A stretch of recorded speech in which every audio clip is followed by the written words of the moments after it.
miila qabu barbaadu jiraate isa kana hin fuudhaafi jechuudha.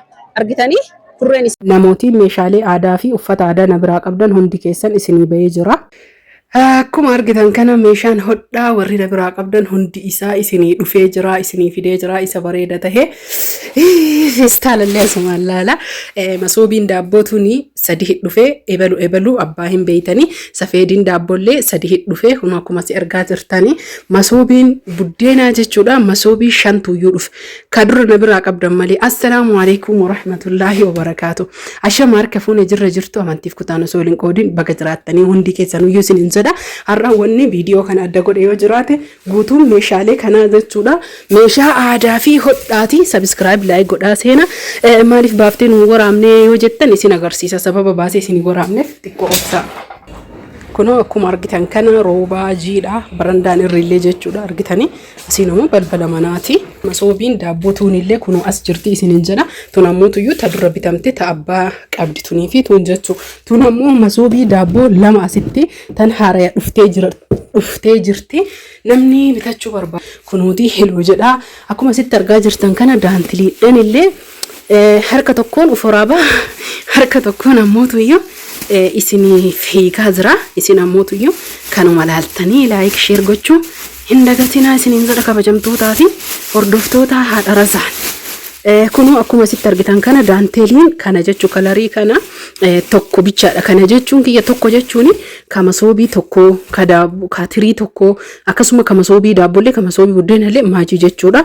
Hordoftoota fi kabajamtoota kiyya kunoo daanteeliidhaan asitti isin argitan kunniin daanteelii masoobii kanneeniiti isiniin jedha. Namooti meeshaa aadaa hodhaa barbaadanis taatanii akkasuma mootuyyuu meeshaa mana keessaa hundaa barbaadan kunoo hin binnaa akkana jirra. Lakkoofsa kenna 978157275 WhatsApp Telegram na dubbisa mee gatiilee isii isinitti hima. Masoobiin tuni guddoodha akkuma sitti argaa jirtan kana jechuu banee isin agarsiisa. Kunooti argaa jirtanii miti keessisiillee akkana jira. Hodhaan isii qarshii 3,100 asitti ammoo tuyyuu kunoo garagaraa tun ammoo tuyyuu qarshii 800,200 jechuudha. Xiqqoo ni xiqqaatti. Asitti tun ammoo qarshii 3,000 isiirrallee guddoo baay'ee bareedduudha. Hedduu bittanii jettan astaayititu jira. Akkuma argitan asitti tunillee guddoodha isiniin jedha. Kunoo baay'ee guddoollee bareeddullee isiin tunillee qarshii 3,200 isiniin jedha. Akkasuma safeediin daabboo masoobiin daabboo hundi isiitu gatiin isaa garagara. Akkamitti yoo naan jettan guddinaadhaani masoobiin tun baay'ee guddoo waan taateef qarshii 3,000 xixiqqoon 2,800 2,500 illee akka isin feetanii jirti. Hundi keessan meeshaa warri ni biraa qabdan meeshaa hodhaallee fudhadhaa. Meeshaa aadaallee kunoo akkuma asitti argaa jirtanii meeshaan na bira jiru fakkeenyaaf jechuudha. Meeshaan aadaa kunniin bahee haga nama 9 as taa'aa yookiin dhaabataa jira. Hordoftoota fi kabajamtoota kiyyaa ijoolleen meeshaa aadaa na biraa qabdan dhugaadha turee jira isin jala. Narraa akka fudhattanii fi tokkoffaa irratti akkuma asitti argitan qoriin amma sa'aatii kana as jirtu qorii gara 7-8ti. Bahe jechuudha haga bahee jedhe. Maaliif jennaanini meeshaa kana har'a waan akkanatti isin agarsiisee fi ani tokkoffaa feestaanaan babbareedaadha isinii bahee jira. Meeshaa keessan fudhadha. Isin uf beeyta warri ajajjan jechuudha. Abbaa gadaa ajajjanii ka arsii ajajjanii warra dura ajajatee fudhatee birrii cufee akkasuma mootuyyuu meeshaa na bira kaayate isaa miti. Fakkeenyaaf namni akkasii laga nama ja'attu jira. Feestaalaan hidhamee birriin cufamee galmaa'ee taa'aa jira. Gaafa kennamuuf qofa galmi irraa raayitii ta'a bahee kennamaaf isinii galee. Isin ammoo kunniin warra haaree ajajee qabdii qofa kenneedha jechuu isinii galee. Fakkeenyaaf qorii asitti akka 2 tanaan jechuudha. Adii tanaan 3 akkuma asitti argaa jirtaniin abbaa gadaa tanaan 4 gubbarraa gadi isinii waraabaa jira. Itti aansuun duuballee abbaan gadaan jirti. Garanallee qoriin hin jira isin agarsiisa. Qorii laangannoo jira. Qoriileen hedduutu jira jechuudha. Hordoftoota fi kabajamtoota kiyya qoriilee teessan as keessa yoo zoom godhee isinii kaameraa isiisee jedhe hin beeytan hundi keessanooyyuu maaliif jennaanini diizaayinii isin ajajattaniin waan dalagameef jechuudha. Caalaa abbaa gadaati ajajamee jedhe zayitiin nama tokko qofaa kunoo asitti illee qoriin jechuudha. Qoriin noormaalli firee 4 talaangannootiin 5 jechuudha. Asumarra ka jiru ka garas jirullee 5 qorii nama 10 jechuudha.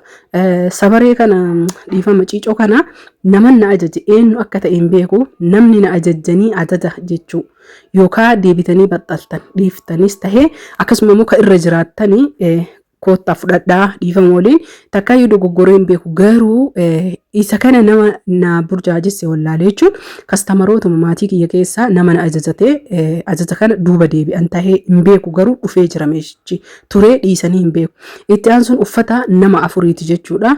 Saudi Arabiyaa poostaan ergaa jirra. Uffata kana ijoollee hiriyoota garee keessa qara'anituyyuu hiriyoonni hiriyitti isitti heerumaa jira. Afran isaaniituyyuu wal fakkaataa ajajatanii poostalleen uffata isinii erguu eegallee jirra.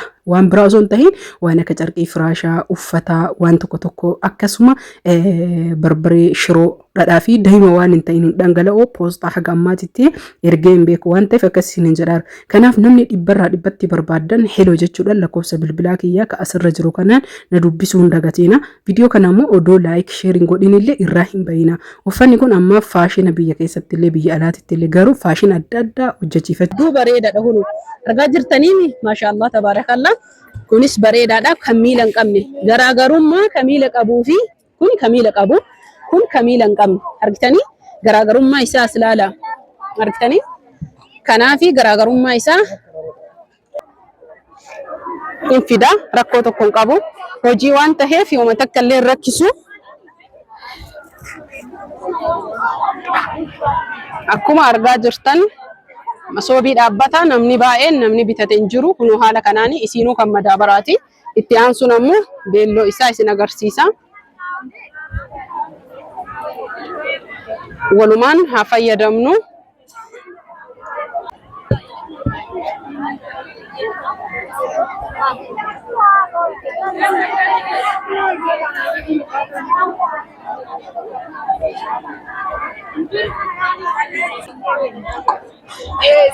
in qababara sa'uun hin garuu hojjetamee kana caalaa bareedee diizaayinii biraatillee isiniif dhufuu ni danda'a. Hundi keessanuu lakkoofsi bilbilaa kama beeytan sanii iskiriin irra jira. Yeroo baay'ee lakkoofsa bilbilaa nuu himi jettanii lakkoofsi bilbilaa kiyya iskiriin irra jira. Iskiriinshoot kan argitanii qorii, ciicoo akkasuma mootuyyuu meeshaaleen aadaa tokko lama miti. Akkuma amma isinii himu gingilchaanii miidhaas kan aadaati. Akkasuma immoo kooboon miilaa yookiin leematiilleen kan aadaati. Kanneen hunda isaa namni barbaadan kana qofaa miti jaayillee hin jira. Fageenya deemee jechuudha isinii fiduu hin danda'a. Jaayis barbaadanii nama baay'ee jaayii jedha. Jaayiin fageenya deemanii chaalenjii hedduu qabu. Meeshaa tokko fiduuf bakka fagoo deemtanii dirqama fiduu qabdan malee akkanumatti magaalaa guddaa keessa ta'anii meeshaa babbareedaa meeshaa aadaa argachuu hin danda'anii isiniin jedhaa isin jaaladha isin kabaja. Like share gochuudhaan namooti meeshaa kana jaallattan akkasuma immoo masoobilee asitti argitan kun hundi isaa garaagarummaa qaba diizaayiniin kun ol ka'aa kun miila qaba masoobimmaan madaabaraa kuni mee ka'ee isin agarsiisa akkuma argaa jirtan kan kun fakkeenyaaf miila qaba kan miila qabu jechuudha amma masoobiin kun baay'ee bareedaadha osoo namni masoobii miila qabu barbaadu jiraate isa kana hin fuudhaafi jechuudha argitanii Kurreen isaallee maashaallah tabaarakallah baay'ee bareeda. Akkasuma inni kunillee baay'ee bareeda. Hedduu namatti tola. Itti aansuun ammoo kunis baay'ee hedduu bareedaadha kunu. Argaa jirtanii maashaallah tabaarakallah kunis bareedaadha kan miila hin qabne. Garaagarummaa kan miila qabuu fi kun kan miila qabu kun kan miila hin qabne. Argitanii garaagarummaa isaa ilaala. Argitanii kanaafi garaagarummaa isaa argaa jirtanii kunuuti kun kan miila qabu. Kun kamila hin qabne ka jaalattan filattanii ajajachuu dandeettan garuu har'aafanii irra caalaa kan qopheesse kamila hin qabne kana maaliif yeroo baay'ee waan baratamee jedheef jechuudha hordoftoota fi kabajamtoota kiyya akka kana fakkaata lakkoofsi bilbilaa 9781572 WhatsAppii Telegiraamaan argattanii isin jaaladha isin kabaja like share godha nagaatti horaa bulaa